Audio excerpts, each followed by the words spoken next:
வணக்கம். அதிகாரம் 42 கேள்வி. குறள் எண் 413.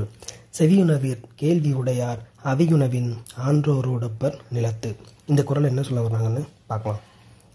செவியுணவிற் கேள்வி உடையார், செவி உணவாகிய செவிக்கு உணவு தரக்கூடிய கேள்வி எனும் செல்வத்தினை, கேள்வி செல்வத்தினை ஒருவர் தன்னகத்தே பெற்றிருப்பார் எனில் செவியாகிய செவி உணவாகிய கேள்வி அறிவினை உடையார்.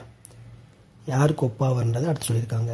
அவியுணவின் அப்படின்னா என்னென்னா, இப்போ நம்ம அவியுணவுனா தேவர்களுக்கு இந்த வேள்விகள் மூலமாக யாகங்கள் மூலமாக நடத்தி அவர்களுக்கு படைக்கப்படும் உணவு தேவர்களால் உண்ணப்படும் என்பது ஒரு நம்பிக்கை. அதை தான் இங்கே சொல்ல வராங்க. அந்த அவியுணவின், தேவர்களுக்கு வேள்வித்தீயில் கொடுப்பன அந்த அவியுணவை, அவியுணவின் ஆன்றோர், அதாவது அந்த அவியுணவை பெற்று அதாவது நமக்கு அருள் புரிபவர்கள், அதாவது தேவர்கள் அப்படின்றத இங்கே மென்ஷன் பண்ணுறாங்க.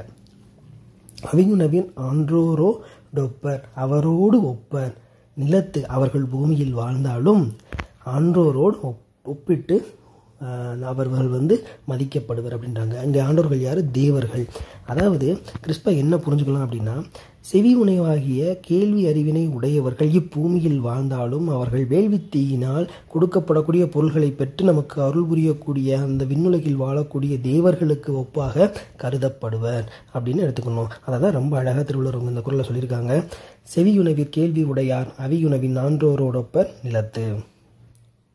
குறள் விளக்கம். செவி உணவாகிய கேள்வி செல்வத்தை உடையவர் இப்புவியில் வாழ்ந்தாலும் அவியுணவு உண்ணும் தேவர்க்கு சமமாவர். நன்றி. நாளைக்கு அடுத்த குறளில் சந்திக்கலாம்.